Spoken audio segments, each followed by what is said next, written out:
Beleza, pessoal? Então vamos agora iniciar aqui o nosso projeto e nós vamos fazer esse projeto seguindo aqui um mapa mental, certo? Esse mapa mental você vai encontrar aí na nossa plataforma em algum lugar, né, ou você vai receber o acesso para você acessar o passo a passo, tá bom? Vamos lá então. No nosso mapa mental, nós vamos seguir esse roteiro, pessoal, para desenvolvimento aqui do projeto. Cada traço desse aqui tem coisas, tá? Eu vou abrindo na proporção que a gente for precisando, para você não criar ansiedade. Então, aqui diz o seguinte, que a primeira coisa que a gente tem que fazer é a criação do banco de dados. Então, quando você vai desenvolver um projeto, tenta pensar primeiramente aqui no banco de dados. Então, você vai tentar determinar quais são as entidades, determinar os campos. Se você quiser trabalhar com relacionamentos, você não é obrigado a trabalhar com relacionamentos não, tá? Mas se você quiser, você pode fazer os relacionamentos, tá? E é isso que a gente vai fazer agora. Como é que você, então, consegue pensar, nas entidades? Para você pensar nas entidades, naturalmente, você tem que conhecer o problema.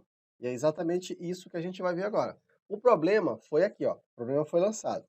Então, vamos aqui ver se a gente consegue, deixa eu só pegar aqui o marca-texto, se a gente consegue ih, bagunçou. Pronto. Se a gente consegue, identificar aqui quais são as nossas entidades. Vamos lá?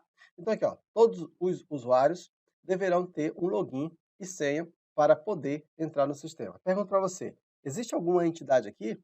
Olha, como é que você faz para você controlar os usuários? Para você controlar os usuários, naturalmente você vai precisar de quê? De uma entidade chamada usuário.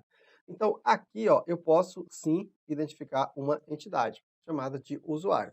Eu vou até pegar aqui um bloco de notas para a gente ir colocando, né? Então, já encontrei uma entidade chamada usuário. Beleza. O que mais que eu posso ter aqui? Todos os alunos deverão ter um login e senha para entrar no campus. Opa, ele falou que alunos. Pessoal, alunos pode ser classificado como entidade? Sim, ó, aluno tem nome, aluno tem e-mail, aluno tem senha. Então, eu posso dizer que aluno pode ser também uma entidade. Então, eu vou anotar aqui aluno como sendo uma entidade. O sistema deverá permitir o cadastro e consulta de, ó, aqui ele já explicitamente já me disse quais são algumas entidades, ó, aluno, curso e aula. Então, nesse caso, mais duas entidades entraram aqui, ó, que foi o curso, ou o aluno a gente já determinou, né, e a aula, ok? Então, eu já consegui identificar isso aqui como entidade. Como é que eu sei que é uma entidade, pessoal? Porque é o seguinte, ó, como é que você vai pensar? Poxa, como é que eu vou guardar os cursos? Então, tem que ter uma tabela de curso. Como é que eu vou saber quais são as aulas? Eu preciso ter uma tabela de aula, tá? Ó, toda aula deverá ser vinculada a um curso. Isso significa o quê? Que aqui eu teria um relacionamento, não teria? Um relacionamento de quê? De um para muitos, entre curso e aula. Então, um curso pode ter várias aulas e uma aula tem que estar linkada a um curso. Os alunos, aqui, vamos botar bem aqui, diminuir mais aqui para caber aqui. Ó, os alunos poderão fazer comentários nas aulas, assim como comentários poderão ser respondidos tanto pelo professor como pelo aluno, né? Então, nesse caso, pessoal, aqui, os alunos poderão fazer comentários. Opa, comentário, será que esse comentário não seria uma entidade também? Seria, tá? Assim como comentários poderão ser respondidos. Ora, se eu tenho comentários, eu tenho a data do comentário, quem foi que comentou, não tem isso aí? Exatamente. E você também pode ter o quê?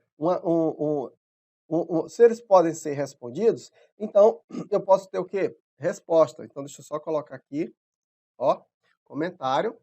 Aí aqui no caso, eu vou colocar uma entidade chamada de comentário, e ele também não pode responder. Então se ele pode responder comentário, então respostas precisa, né, ser armazenado. Então eu também vou ter resposta. E ele está dizendo que ele pode ser respondido tanto pelo professor como pelo aluno.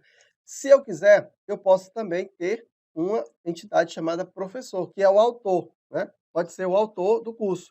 Então, se eu quiser, eu posso ter uma entidade chamada autor ou professor, se assim eu desejar. Se eu não quiser também, não precisa ter, tá? Mas o professor você pode colocar como usuário, como funcionário, como você quiser. Mas, né, a gente pode dizer que professor pode ser também pode ser também uma entidade, beleza? O sistema deverá permitir e gerenciar matrículas de um ou mais alunos. Olha só, pessoal, fazer matrículas, ó. eu posso fazer matrícula. Matrícula é uma entidade? Sim, é uma entidade. Porque a matrícula você tem a data da matrícula, o valor, se você, no caso, se você for pagar, enfim, o ID do aluno. Então, matrícula, você também pode ter uma entidade chamada de matrícula. Lembrando o seguinte, né? Que esses nomes você pode não exatamente querer. Por exemplo, matrícula, depois eu explico para você. O que mais? O sistema deverá armazenar o histórico de aulas que foram assistidas pelos alunos. Olha aí, ó. Eu posso ter uma entidade. Ó. Se eu vou guardar o histórico, então eu preciso do histórico do aluno. Beleza. Então, nesse caso, eu tenho mais uma tabela chamada de histórico. Né? Histórico vai ter aula, data, hora. Né? Quando uma aula possuir recursos didáticos como download, o aluno deverá ser capaz de enviar os arquivos para o servidor e armazenar a informação no banco de dados vinculado à aula. A aula a gente já sabe que é uma entidade, mas aqui, ó, download, pessoal, porque um download ele tem um path, um caminho. Como é que eu vou guardar um download? O download, eu envio o arquivo, tá? E eu vou guardar o nome do arquivo dentro de uma tabela, né? O nome do arquivo dentro de uma tabela. Qual é essa tabela? Pode ser que eu crie uma tabela de downloads, só com os downloads. Então, download também pode ser aí uma entidade, certo? Todo curso deverá ter uma imagem vinculada a ele. No caso, imagem não é uma entidade. Imagem é um atributo do aluno, no caso do curso. E os alunos poderão colocar sua foto no seu cadastro. Aqui também é um atributo. Beleza? Então, com isso, a gente conseguiu quantas entidades? 1, 2, 3, 4, 5, 6, 7, 8, 9, 10. Nós conseguimos 10 entidades, certo? Aqui no nosso banco de dados. Então, voltando aqui, opa, descartar. Voltando aqui, ó, no nosso banco de dados, nós já conseguimos determinar as entidades. E é claro que eu já tinha feito antes. Quais são essas entidades? Aula, tá? Esse aula assistida aqui que eu coloquei é a mesma coisa do histórico, tá? A gente já tem, então, as aulas assistidas.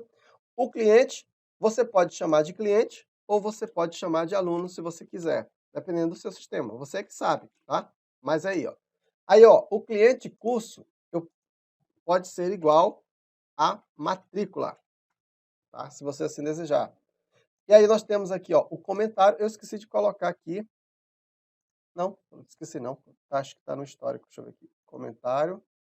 Tá aqui, ó. Também temos o comentário, temos o curso, temos o download e temos a resposta. Então, essas aqui são as entidades que nós vamos trabalhar. Foi difícil? Acredito que não. Então, é importante, é claro que como eu vou fazer esse projeto, eu já deixei meio que tudo pré-pronto para você, mas você está aprendendo. Então, é importante você fazer como é que eu posso dizer? Esse exercício de tentar identificar quais são as entidades envolvidas no processo e como essas entidades vão estar organizadas, beleza? Para esse projeto específico, eu não vou fazer relacionamentos, tá bom? Não vou fazer relacionamentos, tá? Você que faz o método Ágora, em outro projeto eu vou fazer relacionamento. Esse aqui eu quero focar especificamente na metodologia para você entender, para a gente não desviar muito, tranquilo? Então, já resolvemos aqui o primeiro. Agora nós vamos trabalhar aqui os campos, né? No caso aqui nós não vamos determinar relacionamentos e depois nós vamos criar o banco de dados. O nome do banco de dados que nós vamos criar é o Ágora EAD, tá? Ágora EAD é o nome do banco de dados. Na próxima aula, então, a gente vai seguir esse mapa mental. Até lá!